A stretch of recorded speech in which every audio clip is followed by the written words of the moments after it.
Bonjour à tous, soyez bienvenus à cette émission France en direct.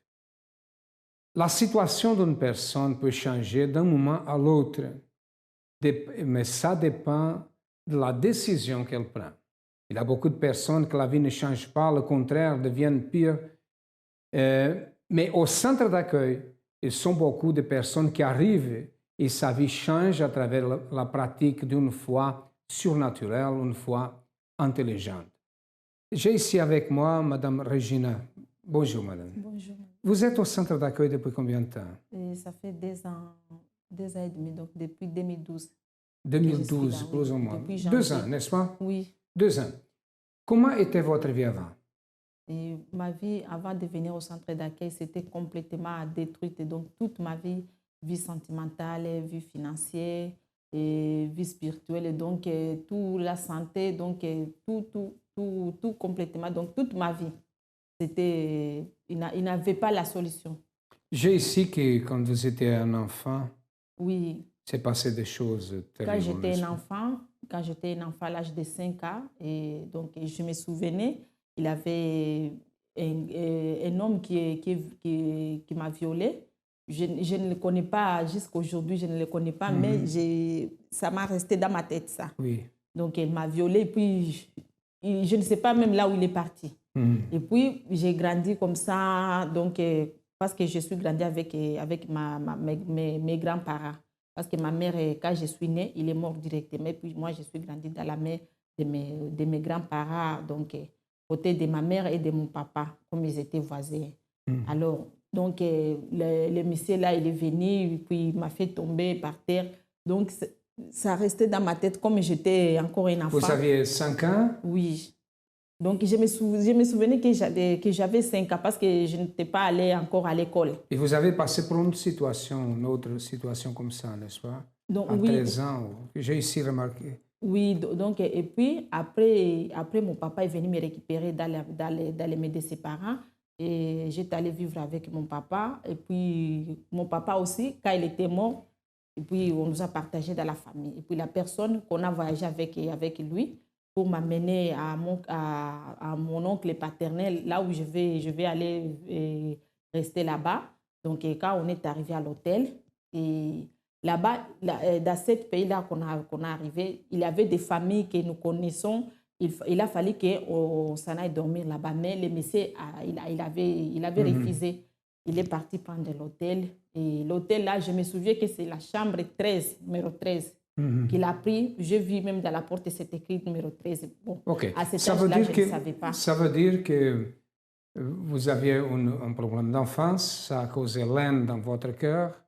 Oui. Un jour, vous avez eu des problèmes avec le père de votre fille, n'est-ce pas? Votre mari. Vous êtes même séparés? Oui, on avait se séparés. Donc, au début, ça a été un peu bien. Mais après 1 an, quand j'ai accouché, donc le problème a commencé. Donc, a commencé vraiment. Donc, le mari a changé complètement. Donc, des comportements que je ne croyais même pas. Donc, ça a commencé dans la maison, me taper. Donc j'avais souffert 8 ans de ces mêmes cas. Donc, moi-même, j'avais pris la décision. J'avais dit même à mes frères que moi, il vaut mieux que je reste moi seule au lieu de rester avec lui parce que je vois que je vais mourir. Okay. Alors, mes frères m'ont dit que c'est moi qui sais comment on vivre dans la maison. Comme je prends la décision, ça va. Okay. Et vous aviez aussi un problème de santé, n'est-ce pas? Oui, j'avais des problèmes de santé. Et donc physiquement, ma santé, les gens me voyaient que je suis bien, mais au-dedans de moi, je n'étais pas bien. Donc, j'avais une maladie. Les maladies, là, mon papa a fait tout depuis que je suis enfant. Donc, il a fait tout. C'était les choses qui coulaient dans mon oreille. Et je n'attendais pas à cette oreille. Donc, depuis mon enfance, mon père a fait tout de l'hôpital. On a utilisé même les feuilles traditionnelles. Ça n'est pas marché. Et votre fille? Et quand j'ai accouché ma première fille, elle aussi, et dans 3 mois, la maladie là a commencé à sortir. Elle aussi, je l'avais amenée à l'hôpital, rien du tout.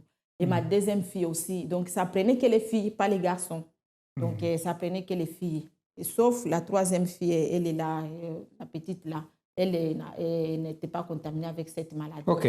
Vous et votre fille, vous étiez malade, le même problème de santé. Oui. Vous habitez dans un hôtel, séparés, n'est-ce pas? Tristesse. Donc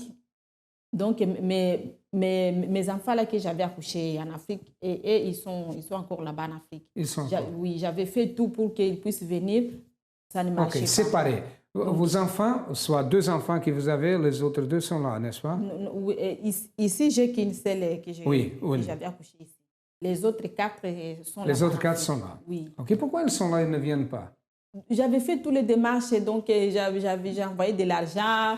Difficulté de visa, n'est-ce pas? Difficulté de visa. Même la personne qu'on donnait de l'argent, il bouffait ça. Donc, rien n'est passé. Donc, j'ai pleuré tous les jours, triste, angoisse. Donc, je ne trouvais pas la solution. Ok. D'ici à quelques moments, nous allons savoir qu'est-ce qui s'est passé, comment la vie de Régine a changé, comment elle a connu le centre d'accueil. Regardez plus de témoignages et après nous retournerons. Parce que quand je vois la boisson, c'est moi qui ai enfermé dans la bouteille. Parce que sans la boisson, je peux rien faire. C'était comme ça. Et puis, je raisonne mal. Toujours, c'est moi qui ai raison. Vous étiez agressif? Agressif, oui. Vous étiez agressif quand vous buvez. Si vous étiez dans l'état normal, vous n'étiez pas agressif. Non, parce que j'ai la condition pour boire, mais je n'ai pas capacité pour arrêter. Mais Dieu vous a délivré. Oui. Aujourd'hui, je ne suis plus la citerne de la boisson, mais je suis l'énergie pour pouvoir interrompre la boisson. Amen. Grâce à Dieu. Merci. Quand je suis arrivée au mois d'août au centre d'accueil, j'étais enceinte, mais j'avais un très grand problème spirituel. En même temps, j'entendais des voix qui me parlaient, tout ça. Je n'étais pas bien, mais j'étais enceinte. Même l'enfant, il était perturbé dans mon ventre. Et j'étais venue voir le pasteur Dominique et je lui avais expliqué. Il m'avait dit de venir tous les vendredis, pendant 7 vendredis, et puis tous les dimanches au culte de délivrance. Et au fur et à mesure, je venais et toutes ces choses-là commençaient à partir. J'entendais plus des voix et je commençais à venir. Mais à un moment donné, que l'enfant ne bougeait pas dans mon ventre. Et j'étais venue voir le pasteur Alfredo et je lui ai expliqué et il a prié avec moi. Il m'a dit que pendant 1 semaine, il ne bougeait pas du tout. Et il a dit que attendez-vous que l'enfant il va bouger à nouveau. Et il m'a imposé les mains, il a prié.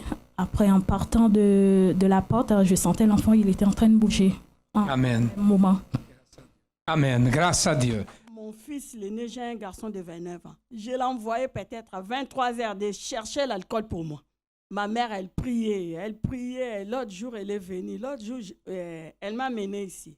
Bon, pour le faire plaisir, je venais, prière de 10 heures. Après 14 heures, je pars là, j'ai prié. J'ai gêné, j'ai prié. Les jours où j'ai déposé, puisqu'on avait fait les campagnes, même pendant le Noël, on était en jeûne. Moi, je comptais des jours jusqu'à les jours où je vais déposer pour boire. Et jusqu'à aujourd'hui, je touche plus à l'alcool. Amen. Amen. Nous sommes en train de parler avec Madame Régine, qui a passé des moments difficiles, comme vous avez écouté. Elle a été abusée quand elle était un enfant. Elle a été séparée de son mari quand elle avait déjà des enfants. Elle était malade. Elle a passé la maladie pour sa fille. Elle était révoltée. Elle était dans une situation financière très difficile. Mais aujourd'hui, elle est ici pour raconter le témoignage. Écoutez bien, le problème qu'il y a dans votre vie n'est pas le seul. Et si vous avez un problème, une difficulté, sachez que tout est possible à celui qui croit. Madame Régine, dites-moi une chose, comment avez-vous connu le centre d'accueil? J'ai connu le centre d'accueil avec ma copine. Et je recevais les sœurs-mères, et j'avais reçu même 5 sœurs-mères. Mais je n'avais pas quelqu'un qui peut bien m'expliquer. Parce que je sais bien lire. Vous avez reçu la revue, mais... Oui, mais l'endroit là où je vivais, il ne fréquente pas l'église. Et il me disait, oh, il n'y a pas d'église, il n'y a pas donc. Donc, alors, ma copine qui m'a invitée chez elle, et puis j'avais vu, c'était le propos de mythe de Jéricho. J'avais vu les papiers là, chez elle. Je lis, je l'avais Ok, elle demandé. vous a invité, n'est-ce pas? Oui, et puis il m'a invité, il m'a mené jusqu'à ici au centre d'accueil, elle avec son mari. Donc, c'est ça. Et son mari, qu'est-ce qui s'est passé avec son mari? Et donc, Comment elle vous a invité? Elle a dit, viens il me avec... témoignait, il me parlait comment son mari il était, comment elle-même elle était. Donc, Son mari était malade? oui, son mari il était malade et son mari il était musulman. Et la dame aussi, il était catholique. Donc, elle aussi, quand ils avaient les difficultés là, et ils ont reçu une invitation avec sa copine. Et puis, ils sont venus ici au centre d'accueil, ils ont commencé à prier. Donc son mari, il me témoignait, il m'a dit que moi, si aujourd'hui je suis vivant, on nous a donné les logements, aujourd'hui nous avons une belle voiture. Donc, c'est Jésus qui m'a donné ça. Ah, ça veut dire, elle était catholique, La dame, elle était catholique. il était musulman, son mari, il était musulman. il a été guéri au centre d'accueil, Oui. il a prospéré au centre d'accueil, Au centre d'accueil. et comme ça, ils vous ont convaincu à venir. Oui. Donc, Et vous, avant, vous croyez en Dieu? Oui, moi je croyais en Dieu, mais je ne croyais pas que Dieu fait de grandes choses. Je croyais en Dieu, mais je croyais qu'il a fait... Vous aviez une religion? Oui, j'étais protestant. Protestant. Donc, vous croyez en Dieu? les églises évangélistes. Donc, oui, je croyais que le Dieu là qui faisait les miracles avant, donc aujourd'hui, il ne fait pas de miracles. Donc, il fait que des petites choses. Je ne croyais pas. Dites-moi une chose. Vous croyez en Dieu, vous fréquentez même une église, mais votre vie ne changeait pas? Rien du tout. Au lieu d'abord de s'améliorer un peu, donc je suis en train de s'enfoncer dans les trous. Donc, mais aujourd'hui, tout a changé. Tout a changé. Nous allons savoir comment elle a fait ou qu'est-ce qu'elle a fait pour qu'il y ait un changement. Mais sachez, le centre d'accueil est là pour aider. Beaucoup de personnes, sont 2 millions au monde. N'importe quel est le problème que vous avez, sachez que la solution existe. Regardez plus de témoignages. Bonjour, je m'appelle Pedro. Je suis de Saint-Denis, je suis cariste. 21 jours de jeûne de Daniel, je vois ça comme une opportunité afin d'avancer dans notre vie spirituelle. Le Saint-Esprit, ça représente une puissance, si je peux dire ça, la force qui va nous pousser à aller jusqu'au bout de notre foi.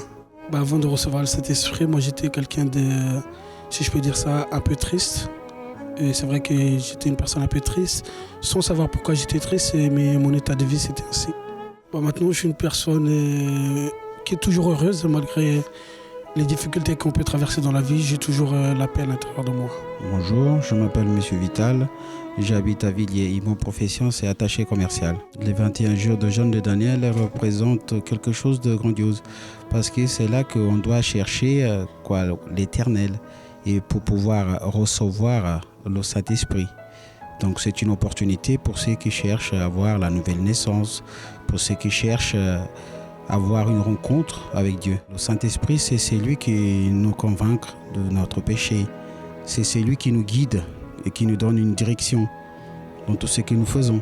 C'est qui nous comble, qui nous donne la paix, la joie intérieure. Avant, j'étais quelqu'un de très angoissé, surtout, et je me sentais seul, abandonné même, totalement. Dans mes pensées, dans mon intérieur, soi-disant que ma famille, soi-disant qu'ils m'ont abandonné. Malgré qu'ils sont là physiquement, mais c'est comme si j'étais mis à part. Donc j'étais comme ça avant. Maintenant, je suis une personne comblée de joie. Cette vide qui était en moi est remplie par le Saint-Esprit. Donc je peux vous dire que je suis une personne réalisée parce que le Saint-Esprit vient sur une personne pour la réaliser, pour la compléter. Bonjour, je m'appelle Jonathan, je suis étudiant en audiovisuel et j'habite à Paris. Les 21 jours, pour moi, ça représente une opportunité de changer. Ça veut dire une nouvelle étape dans notre vie spirituelle. Le Saint-Esprit, pour moi, ça représente une force surhumaine avec beaucoup d'autres compétences qui se créent en nous au fur et à mesure du temps. Quelqu'un de perdu, quelqu'un de violent, dans le vice, détruit à l'intérieur de soi-même, de moi-même. Je suis totalement différent, je suis rempli de joie, j'ai plus besoin de vie, j'ai plus besoin de rien pour me remplir, j'ai le Saint-Esprit. Regina, qui êtes-vous aujourd'hui? Qu'est-ce que Dieu a fait dans votre vie au centre d'accueil? Donc aujourd'hui, Dieu m'a transformée à l'intérieur d'abord. Je ne suis plus Régine avant, comme j'étais avant des problèmes de nom. Dieu m'a transformée, donc j'ai la joie. Et même quand je suis chez moi, je ne vois plus que je suis seule, non. Okay. Je vois que je suis avec Jésus. Donc, et la maladie? Et la maladie a disparu. Vous êtes guéri? Dès la première campagne d'Israël, et en 2012, c'était mois de juillet, je crois. J'ai mis tout sur l'autel, et donc j'ai sacrifié tout, même tout ce que j'avais. Vous avez fait le sacrifice, n'est-ce pas? Oui, j'avais fait le sacrifice. Et votre fille qui était malade? Tous mes deux filles, ils sont guéris. Donc, à travers mon sacrifice, donc, même là au pays, ils sont guéris. Donc, la maladie a disparu dans ma famille. Et là, j'ai la paix. En tout cas, je remercie Dieu, j'ai la paix. Et il m'a levé des tristesses, des angoisses. Et même le père de mon enfant, mon mari, là, qu'on vivait ensemble, on n'avait pas le dialogue. Donc, on n'avait pas les dialogues, mais là, il y a les dialogues. Donc, là, il est en train de se préparer. Tout a changé. Oui, tout est changé. Tout est changé. Donc. Voilà, tout est changé. Jeunes de Jésus. Comment participer? Vous devrez vous abstenir de toute information non chrétienne, divertissement, télévision, internet, jeux, musique, cinéma, films, séries et tout autre type d'informations qui ne se réfèrent pas à Dieu pendant 40 jours. Durant cette période, vous devrez chercher à vous impliquer dans les choses qui contribuent à développer votre foi, comme la lecture de la Bible et des livres qui sont à votre disposition au centre d'accueil. Assistez aux émissions de l'Église à la télé ou sur Internet. Lisez quotidiennement le blog de l'évêque Macedo, de l'évêque Julio et de l'évêque Victor. Vous pourrez aussi trouver des contenus spirituels sur notre site centredaccueil.net et sur tous les réseaux sociaux de l'Église, des informations qui édifieront votre relation avec Dieu. Vous qui êtes triste, déprimé, fatigué des religions et des promesses qui ne s'accomplissent pas, noyé dans les problèmes et les préoccupations, vous avez le désir de connaître le Dieu véritable pour atteindre la transformation complète dans votre vie. Participez à ce propos de foi, Jeunes de Jésus, du 10 juin au 20 juillet. Le début d'une nouvelle génération. Centre d'accueil. Nous croyons en vous comme personne. Comme nous avons vu, Madame Régine, aujourd'hui, elle est guérie, totalement transformée à travers une campagne d'Israël. La campagne d'Israël a déjà donné la victoire à beaucoup de personnes. Beaucoup de personnes. Demain, soit dimanche, c'est le grand jour de monter sur l'autel. Si vous voulez vraiment savoir comment faire, vous pouvez nous diriger à nous, qui nous sommes là pour vous dire comment faire. J'avais un mari qui buvait beaucoup. Quand je dis boire beaucoup, donc il était alcoolique. Ça causait beaucoup de soucis aussi par rapport à notre relation. Côté santé aussi, j'ai eu quand même un souci par rapport à une fausse couche. J'étais enceinte, moi j'ai vu que je suis tombée enceinte, mais en partant au laboratoire, on me confirme que oui, madame, vous êtes enceinte, mais l'échographie ne confirmait pas. Me disait que je n'étais pas enceinte, qu'on ne trouvait rien du tout, pas de bébé en quelque sorte. Donc du coup, c'était vraiment ça aussi le souci. Et après, à part de ça aussi, il y avait encore d'autres problèmes de financiers, parce que déjà, quand j'ai connu mon mari, il n'avait pas de papier. Il n'avait pas de papier, donc du coup, c'était compliqué aussi pour qu'on puisse avancer. Et que moi, bon... j'étais pas française aussi et qu'il ne pouvait pas avoir ses papiers directement. À mon intérieur, j'étais mal, parce que mon mari, d'autre part aussi, je crois qu'il était désespéré en quelque sorte et qu'il se mettait, déjà il y avait son problème de papier qui n'était pas résolu. On a fait des demandes quand même, des démarches, on a pris des avocats, on a payé de l'argent, rien du tout. C'était toujours négatif. Et c'est vrai que c'était une situation, j'étais quand même abattue. J'ai été invitée par un ami, c'était un ami de mon mari, au fait, qui venait nous rendre visite chaque dimanche. En fait, il ne nous évangélisait pas, mais il venait un peu passer du temps avec nous. Et la deuxième fois, quand il est encore revenu, bon, c'est par là que je lui ai posé la question, est-ce que si il pourrait nous montrer? J'ai commencé à participer dans des propos de foi. La campagne d'Israël sont des propos, lorsqu'on veut un changement. J'ai entendu, au fait, lorsqu'on veut un changement, et je me suis lancée, au fait, dans ces propos-là. Je me suis dit que moi aussi, je veux voir vraiment le changement dans ma vie familiale, et puis pour ma famille aussi, je veux voir un changement, voir vraiment que c'est Dieu, ce Dieu qu'on parle, qu'il est vraiment vivant.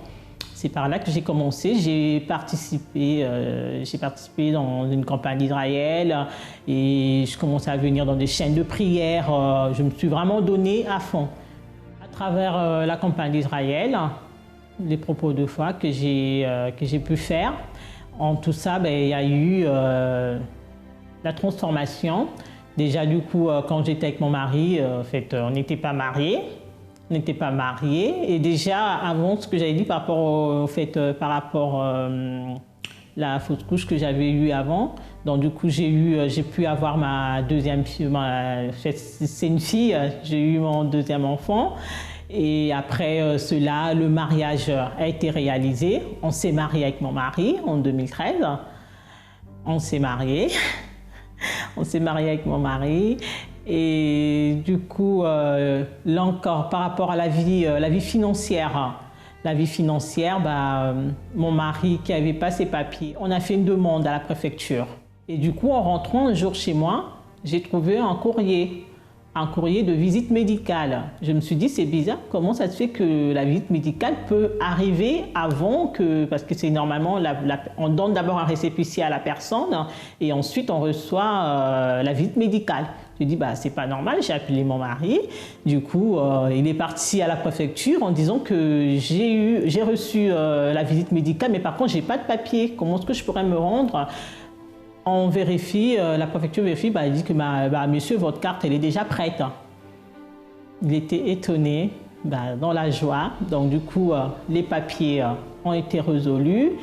Et là, on a créé notre entreprise. Et là, on est arrivé au moins trois chantiers qu'on gère en ce moment. Mon mari, tout va bien et on continue dans la foi, à persévérer. C'est plus quelqu'un alcoolique, je veux dire. Nos week-ends, c'est à la maison, il y a une très belle ambiance, tout se passe bien, grâce à Dieu. Le centre d'accueil m'a pu faire voir que les choses sont possibles, il faut y croire. Madame Emeline avait un mariage détruit, son mari était alcoolique, elle ne pouvait pas avoir des enfants, ils vivaient presque dans la misère. Aujourd'hui, elle a des enfants, son mari n'est plus alcoolique et ils ont une entreprise prospère. La campagne d'Israël a changé. Quand nous pratiquons une foi intelligente, la situation change au centre d'accueil. Que représentent les 21 jours du jeûne de Daniel pour vous ? Alors pour moi, les 21 jours du jeûne de Daniel, c'est une opportunité en fait de se rapprocher de Dieu, de connaître vraiment Dieu. Que représente le Saint-Esprit pour vous ? Le Saint-Esprit, pour moi, c'est quelque chose de merveilleux, en fait. C'est vraiment la présence de Dieu à l'intérieur de nous. Et c'est vraiment le cadeau le plus extraordinaire, en fait. Qui était Marjorie avant de recevoir le baptême du Saint-Esprit ? Donc avant de recevoir le baptême du Saint-Esprit, j'étais une personne très timide. Je n'avais pas confiance en moi. J'avais beaucoup de haine, de rancune à l'intérieur de moi. J'étais triste, j'avais un vide et j'étais très angoissée. Et maintenant que vous avez reçu le baptême du Saint-Esprit, qui êtes-vous ? Alors je suis une nouvelle créature, je suis en paix, j'ai vraiment la paix, j'ai confiance en moi, je suis plus timide, j'ai vraiment la joie, c'est merveilleux. Que représentent les 21 jours du jeûne de Daniel pour vous ? Représente beaucoup de choses parce que c'est pendant le jeûne de Daniel que j'ai eu le baptême du Saint-Esprit. Et que représente justement le Saint-Esprit pour vous ? C'est tout en moi parce qu'avant j'avais une vide en moi. Avant j'étais quelqu'un pas sûr. Pour des choses j'ai pleuré, pour des choses j'ai découragé, mais maintenant tout a changé. Que représentent les 21 jours du jeûne de Daniel pour vous ? Pour moi, ça représente une opportunité, une chance unique. Donc, à chaque jeûne de Daniel, c'est toujours spécial, c'est toujours unique. Et que représente le Saint-Esprit pour vous ? Le Saint-Esprit, pour moi, c'est mon tout, c'est ma force, c'est ma détermination, c'est la certitude en moi, c'est la joie, c'est tout, quoi. Comment étiez-vous avant de recevoir le baptême du Saint-Esprit? Moi, j'étais quelqu'un angoissé, triste, déprimé. Je me sentais seule et je voulais aussi rester seule et je voulais mourir. Et maintenant que vous avez reçu le baptême du Saint-Esprit, comment êtes-vous? Maintenant, je suis quelqu'un très heureuse. Je suis quelqu'un qui a envie de... Bon, ça a changé complètement. J'ai envie de vivre, j'ai envie de profiter à chaque instant de ma vie. Donc, je suis quelqu'un complète aujourd'hui.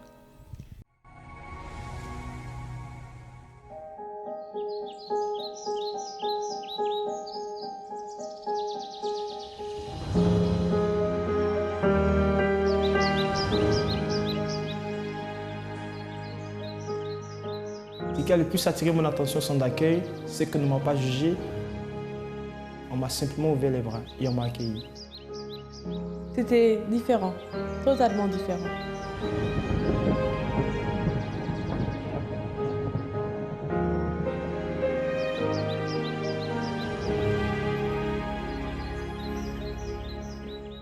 L'enseignement qui m'a le plus marqué, c'est que je peux réussir si je crois en mes capacités.